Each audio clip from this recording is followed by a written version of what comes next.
Hello everyone. Welcome to lecture 2 on plant growth and development. So in the last lecture, what we studied about the plant growth and its characteristics, right? So we studied that the plant growth is indeterminate. That is, there are certain cells like meristem cells that have the capacity to divide unlimitedly. And also we studied about two different types of growth in plant cells, which are arithmetic and geometric growth.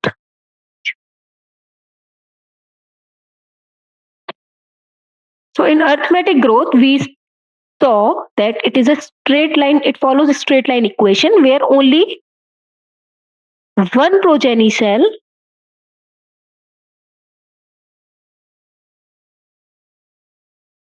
further divides and the other progeny cell becomes differentiated and acquire a function. So only one progeny cell further divide, and in geometric growth, both the progeny cells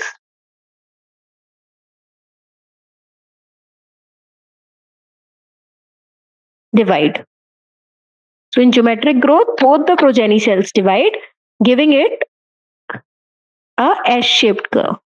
So a S-shaped curve is obtained in which the initial phase is lag phase, the middle phase is the exponential or the growth phase, and the third phase is the stationary phase.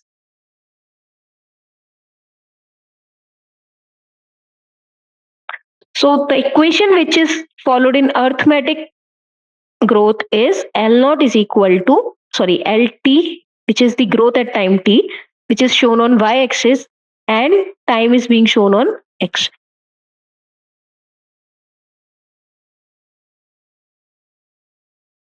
So LT, that is the growth at time t, is equal to L0 plus RT. And for the geometric growth, the equation is WT is equal to W0 ERT, e to the power R and T. Here R is also known as the efficiency index.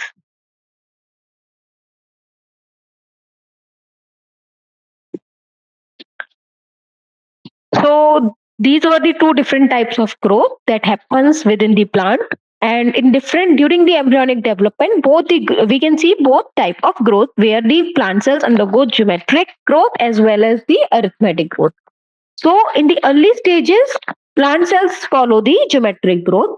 So initially the zygote, which is formed by the fusion of the male and female gametes, undergo rapid exponential cell division, and since it is a geometric growth, therefore each cell will divide further. Each progeny cell will divide further. So this is the zygote divided. Then each of these two cells undergo division. Similarly, the geometric phase is being followed. So 2 cells, then 4 cells. It is a 2D structure, but otherwise these are 8 cells, 16 cells, and so on. So geometric phases, all the cells divide, and each cell division doubles the number of cells, leading to the geometric growth. So in this, 2 into 2 is 4, 4 into 2 is 8. So at each division, the number of cells are getting doubled. And this phase is crucial for quickly building up the cell population. So since initially at the starting of the development, we start the development with only one cell, which is the zygote. So we need to create more cells rapidly for the development, and therefore this geometric growth is required at that stage. Later on, arithmetic growth pattern is being followed, and as the embryo develops and cells start to specialize and differentiate. So once the embryo is being developed, certain cells lose their capacity to divide, and therefore only certain cells are capable of division, leading to the arithmetic phase, and the growth pattern may shift to the arithmetic growth. From the geometric growth, it shifts to the arithmetic growth. Here, the addition of new cells or the expansion of tissue happens at a more constant rate. So in this case, the addition of new cells or the expansion of tissue happens both at a constant rate. because in this, these new cells, out of the two progeny cells, one will divide and one will become specialized and lose the capacity to divide. So both of these happen at a more constant rate. Now, how these dividing cells get specialized? So this process is known as the differentiation of the cells. So this process where the cells lose their dividing capacity and they acquire a particular function is known as the differentiation of the cells. What is cell differentiation? Differentiation is the process by which unspecialized cells, the cells which initially do not have any function, which are unspecialized to perform any function, become specialized into one of the many cell types that make up the plant. This process involves changes in the cell structure, function, and gene expression. So we know there are various types of cells that are present within the plant. So each of these cells have different cell structure. Each of these cells must be performing different function, and they must be having different proteins as a result of different gene expression. So the process where the unspecialized cells undergo change to form the specialized cells with particular structure,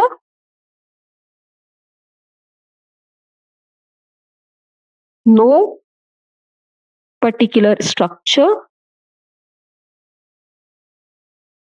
function.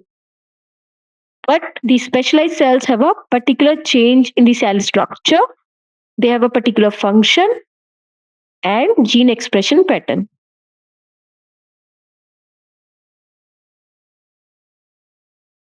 So the process of differentiation involves cell specialization and gene expression. So during differentiation, cells develop specific structures and functions that allow them to perform specialized roles within the plant. So this specialization is being acquired by the cells, and certain genes are being turned on or off, producing the proteins that determine the cell's structure and function. So therefore, the changes in the gene expression takes place so that the cells can perform a particular function. Examples where the differentiation of cells happen is xylem and phloem formation. So these examples are important that as a result of differentiation, xylem and phloem formation happens. So in the vascular system, some cells differentiate into xylem cells, which are involved in water transport. So xylem is involved with water transport, phloem is involved with the nutrients and sugar transport.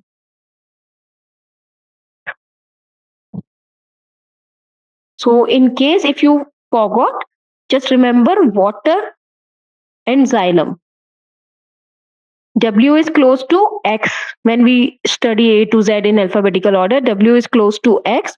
Similarly, if I talk about nutrient and phloem, certain people get confused between these two things. So nutrient and phloem. So nutrient N is close to P in alphabetical order. So water is close to xylem. So xylem cells are involved in the water transportation. So this is just a mnemonics for you to remember.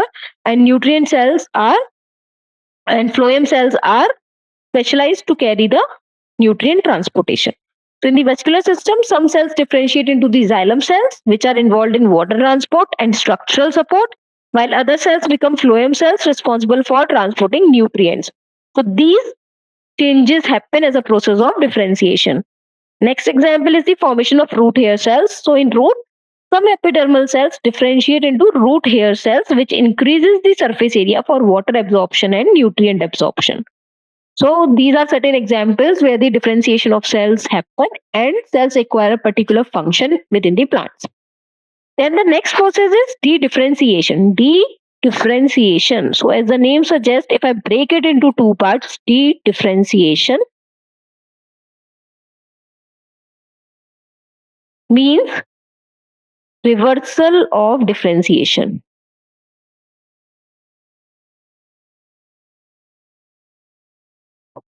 That is, the cells are de-differentiated. That is, they lose in the differentiation, they acquire a particular function. So in de-differentiation, they will lose that function.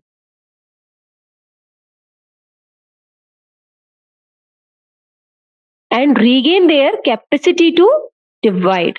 So de-differentiation is a process by which specialized differentiated cells revert to a less specialized. So from the specialized, they are reverting to the less specialized, more primitive state. And now they regain their ability to divide and produce different cell types. So this is de-differentiation, that is a reversal of differentiation. So the process in the differentiation, the process was they acquire specialized structures. So in differentiation, the process will involve the loss of specialization. So differentiated cells lose their specialized structures and functions, become more like their precursor or stem cells, where they undergo division. So for cell division, the cell has to enter into the cell cycle. Therefore, they re-enter into the cell cycle, gaining the capacity to divide and proliferate. So this is de-differentiation. In certain stages of the plant life, de-differentiation happens. Example, callus formation. So when a plant is wounded, you might have seen that the callus is being formed by the plant. So cells at the injury site de-differentiate to form a callus. These callus cells are undifferentiated and can proliferate to heal the wound or generate new tissues. Whenever the formation of new tissue is required, in that cases, differentiated cells have to undergo de-differentiation so that they can carry out cell division and can undergo proliferation to form the new cells or new tissues. The second example is the cambial cells. So in vascular cambium, cells can de-differentiate to form new meristematic cells. As a result of de-differentiation, new meristematic cells are formed which contribute to the secondary growth. So secondary xylem and phloem, formation of secondary xylem and phloem happens as a result of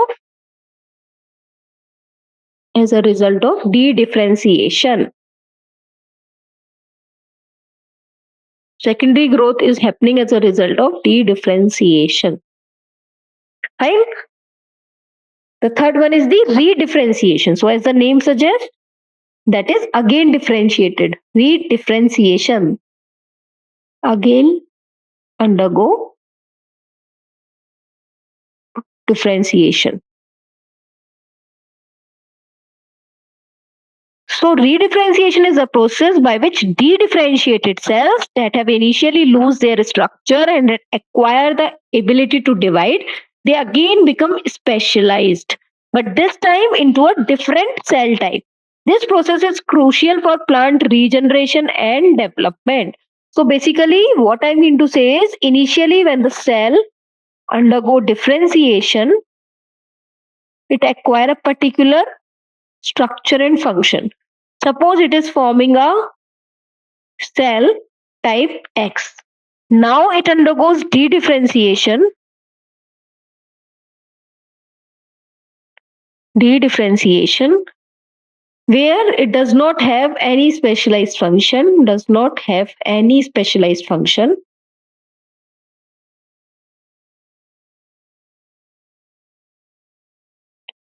Now these de-differentiated cells again undergo redifferentiation.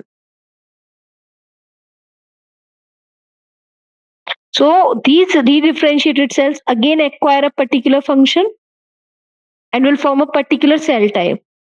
But this cell type that will be formed is different from the one which was earlier formed by the similar cells. So earlier, suppose it is forming the X cell type, upon redifferentiation, the cell type may change. So these three things are very important in development, where there is a coordination between the differentiation, de-differentiation and redifferentiation depending upon the conditions. So whenever there is a need to increase the number of cells, so differentiated cells undergo de-differentiation so that they can again enter into the cell cycle and can increase the number of cells, and can then further undergo redifferentiation, where they can generate tissues that are needed for the development. So specialization after de-differentiation is a process that happens So after dedifferentiation, cells undergo another round of differentiation to acquire new specialized functions. And this process is often involved in the formation of new tissues or organs from previously dedifferentiated cells. Examples is the regeneration of the shoots and the roots. So in tissue culture, this is important. This might be asked that in tissue culture, callus cells can redifferentiate to form new shoots and roots. So we carry out tissue culture using the callus cells, right? So callus cells are used in the tissue culture, TC, tissue culture, where they undergo redifferentiation, and these cells undergo redifferentiation to form new shoots and root, and this ability is utilized in plant propagation and genetic engineering. So these are the certain uses also of the mechanisms that happens within the cell. Formation of adventitious roots. So when a cutting is placed in the soil or water, the cut stem cells dedifferentiate. First it undergo dedifferentiation and then redifferentiate to form new roots, enabling the cutting to develop into a new plant. So these are the three processes that happens at the cellular level: differentiation, dedifferentiation, and redifferentiation. Now, list of tissues in a. So there was a question in NCRT that enlists certain tissues that are the products of redifferentiation. So this is the list of tissues in a woody dicotyledonous plants that are the products of redifferentiation. So secondary xylem is a process of redifferentiation, secondary phloem, cork or phloem, and secondary cortex or phallodum. These are the products of the redifferentiation. Now we will study about the development in plants. So plant development, as I mentioned, is a highly coordinated process involving growth, differentiation, and morphogenesis, that is changes in the structure, regulated by genetic, hormonal, and environmental factors. So plant development is regulated at the genetic level as well, hormonal level as well, and the environmental factors as well. So hormonal, we will see plant growth regulators, PGRs, we will see later. This intricate process allows plants to grow, reproduce, and adapt to their environment, ensuring their survival and propagation. So the development involves these basic steps, where firstly the meristematic cells, which have the capacity to divide,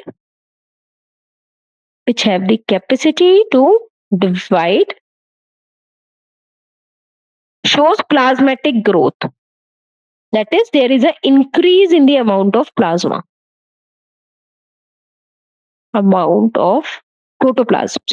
There is an increase in the amount of protoplasm. Not plasma, protoplasm. So it is a plasmatic growth.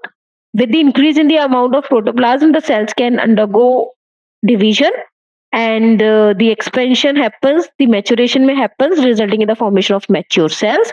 These mature cells are being formed as a result of differentiation, expansion, maturation, and the mature cells undergo senescence. That results into the death. Senescence means old age, aging. So this is the sequence of the development process in a plant cell, that with the plasmatic growth, the expansion or elongation start happening, and the cells undergo division. That also results in differentiation, and ultimately the differentiated cells mature, resulting in the formation of mature cells. So these certain stages are overlapping, and this is how the development in the plants happen. So we will study these steps one by one in details. The first is the meristematic cell. They are found, we know that they are found in the meristem regions of the active cell division, like root and shoot apex, and in the apical buds. So they are found in the meristematic regions of the active cell division. Meristematic cells are undifferentiated cells. They are capable of continuous division. They give rise to various specialized cells that contribute to the growth and formation of different plant tissues. The second step involves the cell division. So meristematic cells divide by mitosis to produce new cells. These new cells can either remain meristematic, or they can begin the process of differentiation, as being shown in this figure. So they can either remain meristematic, like you can see here with the this has been shown that these cells that undergoes plasmatic growth, undergoes cell division, resulting in the formation of some meristematic cells, and certain will differentiate. So some cells will undergo again they will form the meristematic cells, and some will acquire a particular function. So outcome is they generate new cells for plant growth, repair, and development. The third steps involve the plasmatic growth. So this phase involves increasing cell size due to the synthesis of new cellular material and the cell cytoplasm enlargement. And it prepares the cell for subsequent stages of growth and development. So this is the plasmatic growth that promotes the cell for the subsequent growth and development. Fourth is expansion. So cells elongate by taking up the water and enlarging their vacuoles. Initially, we know that the vacuole is small and the nucleus is larger, but with time, the vacuolation increases. The cell wall is loosened to allow for this expansion. And what is the significance of this step? It is essential for the growth of plant organs such as stems and roots, enabling them to increase in the length. The next is the differentiation. So the process by which cell is specialized in structure and function. Example, differentiation leads to the formation of various types of cells, as I mentioned, xylem, phloem, epidermal cells, etc. Maturation, differentiated cells undergo final modifications to become fully functional. So this process is known as maturation. This includes the development of secondary cell walls in some cell types such as xylem cells. And outcome is that the mature cells perform a specific function essential for the plant's survival and growth. So these are the mature cells which are formed as a result of differentiation. And then what is a mature cell? So fully differentiated and functional cells that carry out specialized tasks. For example, mature xylem cells transport water and minerals from roots to the other parts of the plant. These cells perform their roles effectively until they undergo senescence, that is, until they become aged. So, senescence is the process of aging in cells leading to decline in function and eventually death. Signs that the cells will lose their functionality, they break down their cellular components and contribute to recycling of those nutrients within the plant. Senescent cells eventually die and the plants may reuse their components. So this is the aging, and ultimately the cells die, so which is the death of the plant cell. Final stage where the cell undergo programmed cell death, which is known as apoptosis, or die due to damage or aging, which is the necrosis also. Importance, this process is crucial for the plant development, such as in the shedding of leaves, flowers or fruits, and in the formation of certain structures like xylem vessels, which must die to function properly. So xylem has to carry the water. So these xylem vessels are actually dead cells, so that they can carry out their functions properly. So these are the different stages where the meristematic cell will undergo the cell division and will result in the formation of these cells that may further undergo dedifferentiation, or they may again enter into the cell cycle by maintaining their meristematic nature. And these differentiated cells acquire a particular function, they become mature, resulting in the formation of mature cell, which will eventually undergo senescence, that is the aging, and the aged cell will ultimately die. So you may write so in the exams, the figure may be given and you may be asked to write the correct process. So you can tell here that the meristematic cells undergo plasmatic growth, and this cell may either enter into the cell cycle or it undergoes differentiation. And meanwhile, the cells undergo expansion or elongation and the mature cells are being formed. These mature cells undergo senescence, resulting in the death of the plant cell. The next is plasticity. So we will learn about what is plasticity in plants. Plasticity in plants is a crucial adaptive mechanism that allows them to respond to thrive in diverse and changing environments. So there are certain plants that initially live in some other environment, but with the which are initially in the water, but then as they become mature, the cells, the plant height becomes long, that it comes out of water. So there are certain mechanisms, adaptive mechanism, for example, that help the plants to respond to and thrive in diverse and changing environments. Through morphological and physiological adjustments, plants optimize their growth and development, ensuring survival and reproductive success across various conditions.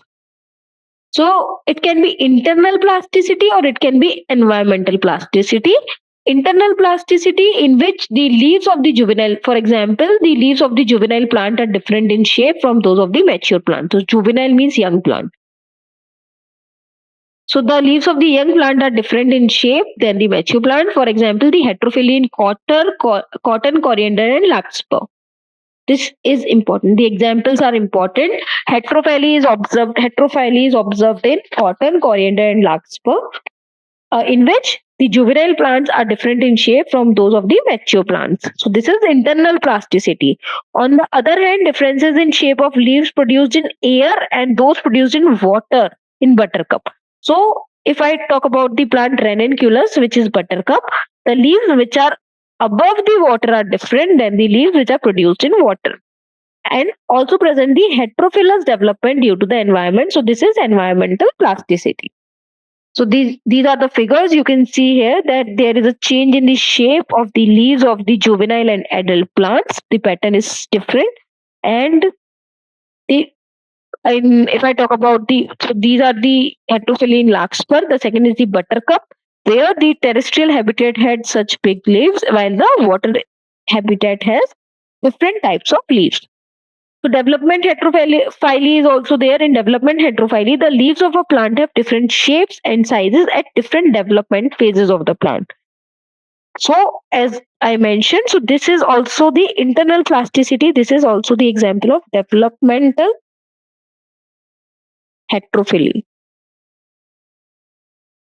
where the shape of the plant is different during the different phases of the development. So when the plant was young, the shape was different. When the plant was adult, the shape was different. So this is known as developmental heterophyly.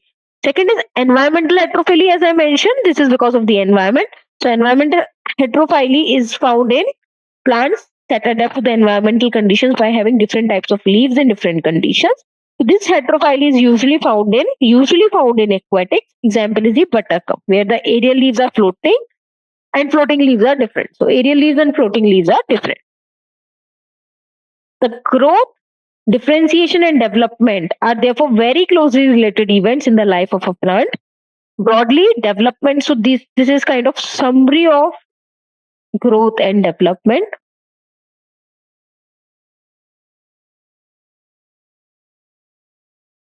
That till now, what we have studied about growth and development, that the growth, differentiation, and development are therefore very closely related events in the life of a plant.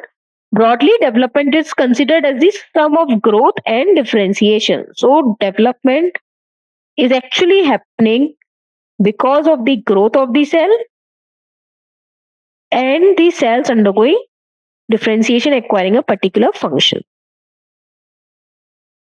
Development in plants, that is both growth and differentiation, is under the control of intrinsic and extrinsic factors, that is the internal and the environmental factors.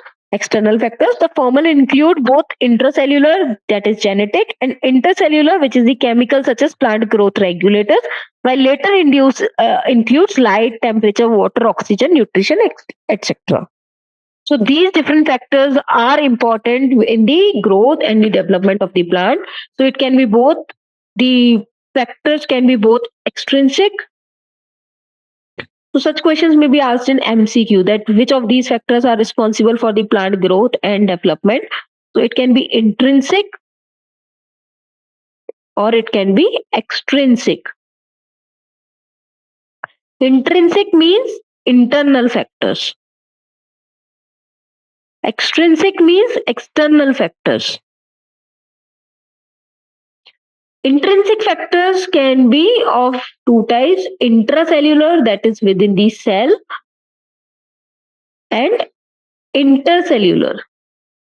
This intracellular is within the cell and it happens mostly at the genetic level. And intercellular, in order for two cells to communicate, we know that our body usually releases a chemical which is the hormone.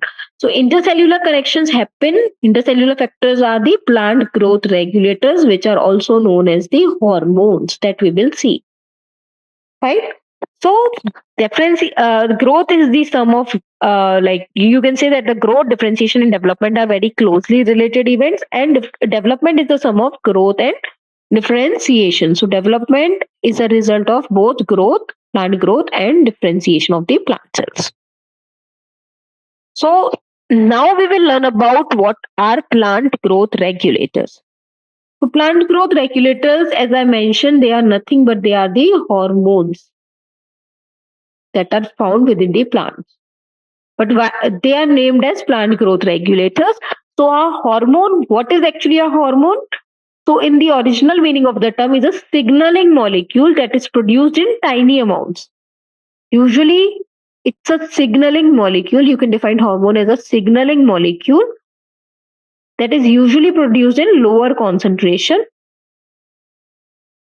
by one part of an organism's body and transported to other parts. So one cell produces hormone that act on the another cell. So this is a cell X, this is cell Y. Hormone actually helps in maintaining the communication. So by one part of an organism's body and transported to other parts where it binds to a specific receptor and triggers response in target cells and tissues. So there is a binding of the hormone with the receptor. So on that Y cell, the receptor for the hormone X must be present, that to which the ligand X binds to its receptor. That initiates the cascade of events within the cell. So you can, if I draw it like this, wait. What we can say is, suppose this is the cell. It has the receptor for the hormone X. The receptor will induce a signaling. It will induce signals. The nucleus will get that signal, will start forming the proteins according to that. So in animals, hormones are usually transported. We know that in humans or in animals, the hormones are usually transported through the circulatory system, which is often included in definitions of the term. But many plant biologists, however, argue that hormone concept, which originated from studies of animals, is too limiting to describe plant physiological process. So, according to many plant biologists, the term hormone, which is used in context of the plant, is different than that of animals. For example, we know that in animals, the hormone transport through the circulatory system, but in plants, the circulatory system, circulating blood is absent. For example, plants do not have circulating blood to transport hormone-like signaling molecules. Moreover, some signaling molecules are considered plant hormones, act only locally.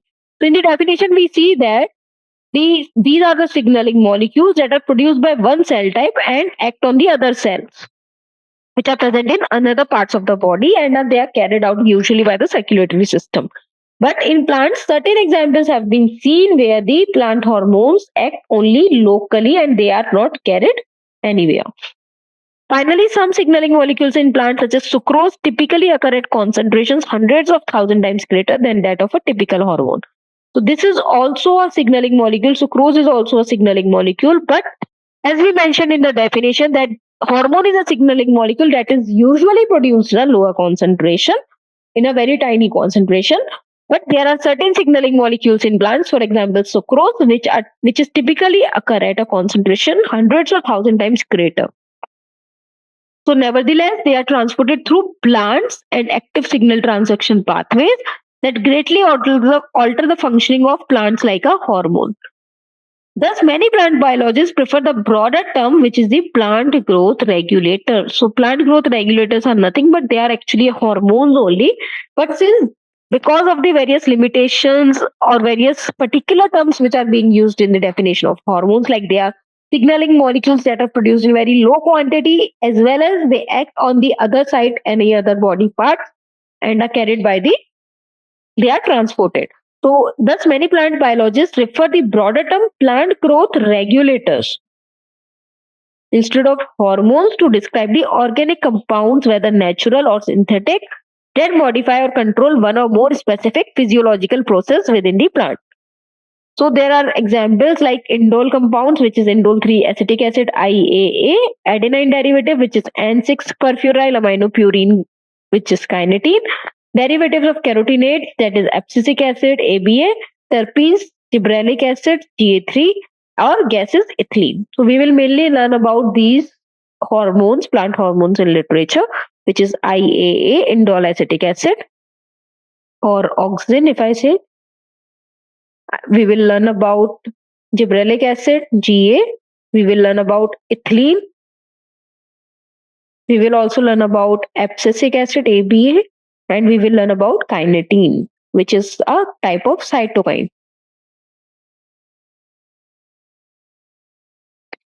So these are the different plant growth regulators which are present in the plants. And they are usually the indole compounds, for example, the indole 3 acetic acid, or they are the adenine derivatives, that is N-perfluoryl aminopurine kinetin, derivatives of carotenoids, abscisic acid, etc., terpenes, gibberellic acid, etc., or gases. Now, what are the characteristics of plant growth regulators? So plant hormones are produced in very low concentrations, but a tiny amount of hormone can profoundly affect plant growth and development. We know that the hormones are usually present in tiny amount, but that tiny amount is enough and has a great effect on the growth and development. Virtually every aspect of plant growth and development is under the hormonal control to some degree, and each hormone has multiple effects depending on its site of action, concentration, and the plant's developmental stages. Conversely, multiple hormones can influence a single process. So, both of these things can happen. A single hormone may carry out many functions, or different functions are regulated by the single hormone. Both of these things may happen. It may carry out function 1, function 2, or function 3, etc. Response to hormone usually depends not so much on the amount of that hormone as on its relative concentration compared with the other hormones. So, individual amount does not affect that much as compared to the relative concentration compared with other hormones. It is often the interactions between the, why it is so, because it is usually the interaction between different hormones rather than the hormones acting in isolation that can control the growth and development. Therefore, the interaction between the hormones is necessary, as the growth or the responses of the hormone usually does not depend on the concentration of a single hormone, but on the relative concentration of the compared with the other hormones. Why it is so? Because it is often the interactions between the different hormones rather than the hormone itself acting in isolation that control the growth and development. So these are the characteristics. The PGRs can be broadly, the plant growth regulators can be broadly divided into two groups based on their functions in a living body. So based on the function, PGRs can be divided into two groups. First is which are involved in promoting activities such as cell division. So basically the first one are the ones, if I would like to write. So first one are the ones that are playing an important role in growth.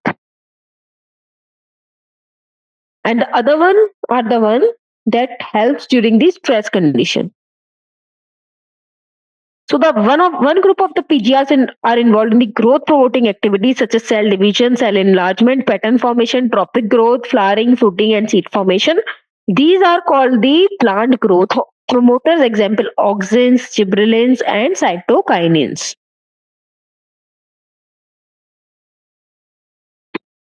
Example: auxins, indole compounds, indole 3 acetic acid, auxin, adenine derivatives, as I mentioned, N6 perfluoryl aminopurine, which is the kinetin, which is a cytokinin. So this is a cytokinin. This indole 3 acetic acid is auxin, and terpenes, which are gibberellic acid, GA3 is gibberellin. The PGRs of the other group play an important role in plant responses to wound and stress. And they are also involved in various growth inhibiting activities. So first one is the growth promoting activities, plant growth promoters. They are plant growth promoters, plant growth inhibitors. Plant growth inhibitor. This is important. These are the two classes. One that that helps in the growth. The second one is that helps in the inhibition, such as dormancy and abscission. The PGR abscisic acid belongs to this group. The gaseous PGR ethylene could fit either of the groups, but is largely an inhibitor of growth activities. The example include gaseous ethylene and the derivative of carotenoid, which is abscisic acid ABA. So one plant growth hormone that is gaseous in nature. What is the example of this? The example is ethylene. This might be asked. One plant growth hormone which is gaseous in nature, that is ethylene. T2H4. So these are the different structures of different. You can see that it has indole ring, auxin. Then we have cytokinin. Example include kinetin. We have polyamines, we have abscisic acid, we have nitric oxide, salicylic acid, jasmonic acid, brasinosteroid, ethylene, which is a gaseous. So ethylene is a gaseous PGR. And we have gibberellins. So these are the different plant growth regulators. We will mainly focus on the ones which are mentioned in NCERT: gibberellins, auxins, cytokinins. We will focus on abscisic acid and we will focus on ethylene. And in the last, we will focus a little bit on the brasinosteroid as well, because questions are asked from this portion also. So before proceeding further, we first need to understand the discovery of these plant hormones. The discovery itself the discovery of these hormones are accidental, and the discovery itself gives an idea about the function of these plant hormones. So the idea that the chemical messengers exist in the plants emerge from a series of classic experiments on how stems respond to light. The shoots of the plant grows toward light. This is very important. So suppose if this is any plant and the direction of light is this, that the shoot of the plant will grow towards this. What's the direction of the light? So the Greek word, this is any growth response that result in plant organs curving toward or away from the stimuli is called the tropism.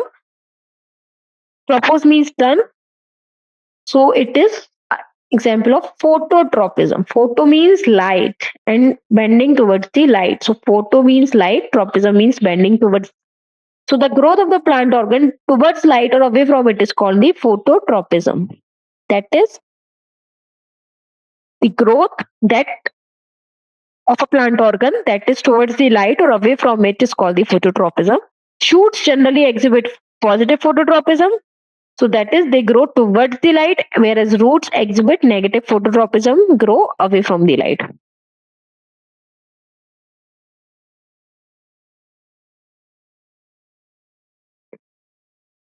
While the shoots grow towards the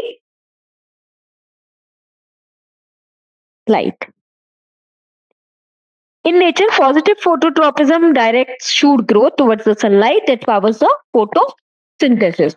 This response involves cells on the darker side. So why this is happening? How this must be happening? When I say that the plant, suppose this is the plant shoot. And when I say the direction of light is this, and ultimately it is bending towards this. So this is the light portion, this is the dark portion, right? That is the portion away from the light. So how does this bending might happen? So the bending might happen because of the elongation of the cells, on darker side. So when these cells elongate, cells which are not receiving any light elongate, they curve and bend. So this response involves cells on the darker side elongating faster than the cells on the brighter side. So Charles Darwin and his son Francis conducted some of the earliest experiments on phototropism. So we will see what was the experiment that was being conducted. So in this experiment, they carry out 4 sub-experiments in which in the first one, there was a shoot which is exposed towards the light, and we can observe is the bending towards the light. You can see that the shoot is bending towards the light.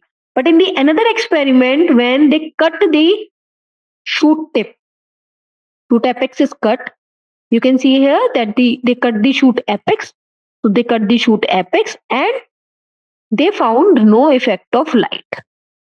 There is no bending, so no effect of light. That is, phototropism is not observed.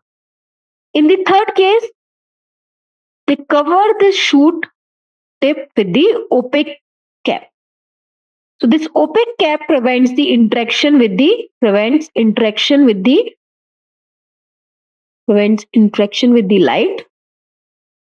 light, and therefore bending does not happen. And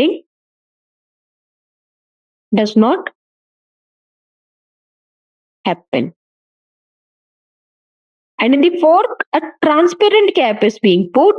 Transparent. So the transparent cap will allow the light to enter and interact with the cells. Therefore, what we will see is the bending. So the question may ask that you have to clearly observe that in which of the following, in any of the experiments, in such phototropic experiments that was performed by Charles Darwin and his son Francis, you must see that the tip of the shoot should get a chance to interact with light. Only then the bending will happen. So if we have to ask, in A, bending will happen? Yes. In B, it will not happen. In C also it will not happen. So in B and C, the bending will not happen. But in D, bending will happen. So in A and D, where the tip. So what conclusion can we draw from this? That definitely there is a role of this coleoptile, that is the tip region of the shoot.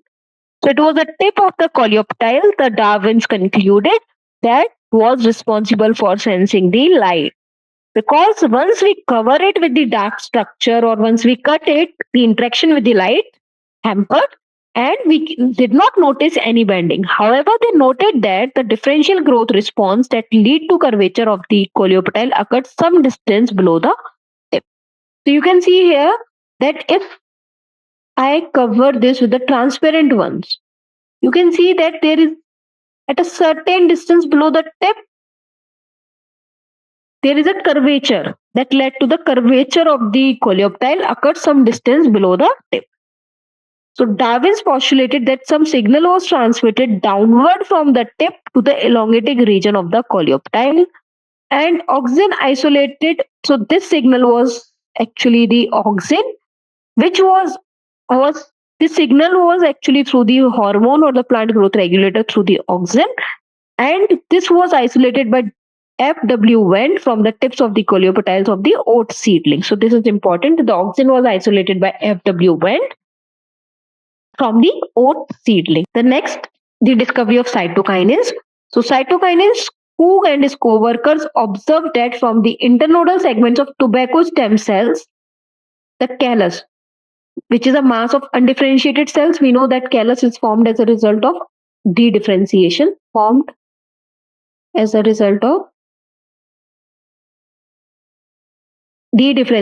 that is, it carries undifferentiated cells. Dedifferentiation. That is, it carries undifferentiated cells and proliferate. These cells proliferate only if, in addition to auxins, the nutrients medium was supplemented with one of the following extracts. That is, if I provide auxins with nutrient mediums to the extract of vascular tissue or yeast extract, coconut milk, or DNA. So Skoog and Miller 1955 later identified and crystallized the cytokinesis promoting active substance. So since this substance was promoting cytokinesis means division of cells. And since this was promoting cytokinesis, therefore they were named as cytokinins. Therefore, they were named as cytokinins, and it was discovered by Skoog and Muller in 1955. It was identified by Skoog and Muller in 1955. The third one is the gibberellic acid. So, first cytokinin that was discovered that they identified was termed as the kinetin. Then third one is the gibberellic acid. So, in early 1900, it was observed that the Asian farmer noticed that some rice seedlings in their paddies grew so tall and spindly that they toppled over before they could be mature. So before maturation, they become tall and toppled over before they become mature. So in 1926, E. Kurosawa discovered that this is due to a fungal infection due to the fungus of the genus Gibberella fusicorae. Genus Gibberella, species fusicorae, causes this foolish seedling disease. So the disease is known as the foolish seedling disease. So by the 1930s, it was determined that the fungus caused hyperelongation of rice stem by secreting a chemical called gibberellin. So in 1926, E. Kurosawa discovered that this is caused by a fungus which is Gibberella fusicorae, and in 1930 it was determined that the fungus is responsible for this hyperelongation because it is secreting a chemical which is the gibberellin. In the 1950s, researchers determined that plants also produce gibberellin, which is a gibberellic acids. These are known as gibberellic acids, and many gibberellic acids have now been identified. So this is how the accidental identification of the gibberellic acid happened. The last that we will discuss is the abscisic acid. So during the mid-1960s, three independent researchers reported that the purification and chemical characterization of three different kinds of inhibitors, that is inhibitor B, abscission 2 and dormant. Later, all three were proved to be chemically identical and it was named as abscisic acid. So these were the inhibitors. So these 5 plant growth regulators are very important. The first one is auxin, which is plays an important role in the stem elongation. The second one is the cytokinins that are playing an important role in cytokinesis. The third one is gibberellic acid that is playing an important role in the stem elongation. And the fourth one is abscisic acid, and the last one ethylene. So H. Cousins in 1910 confirmed the release of a volatile substance from ripened orange that hastened the ripening of the stored unripened bananas. So this hastened the ripening of the stored unripened bananas. So what was responsible for this? Ethylene was responsible for this, which is gaseous in nature and is volatile. Gaseous and is volatile. So he confirmed the release of this volatile substance from the orange that were already ripe. Ripened oranges were releasing some volatile substance that hastened the ripening of stored unripened bananas. So you might have seen even at homes also, if there is some unripe fruit and if we place it near the ripened oranges or ripened apples, then these fruits become, the unripened fruits rapidly ripe. So why this is happening? Because of the chemical signal, which is the ethylene, so which is gaseous in nature and is volatile. So later this volatile substance was identified as ethylene, a gaseous plant growth regulator. So these were the 5 different types of plant growth regulators that are majorly in focus, and we will discuss majorly on these 5 plant growth regulators and their functions. So what are their functions, how they are helping in that function, and what is their role in the plant development. So thank you for attending today's session. We'll discuss about these PGRs in detail in the next session. Thank you.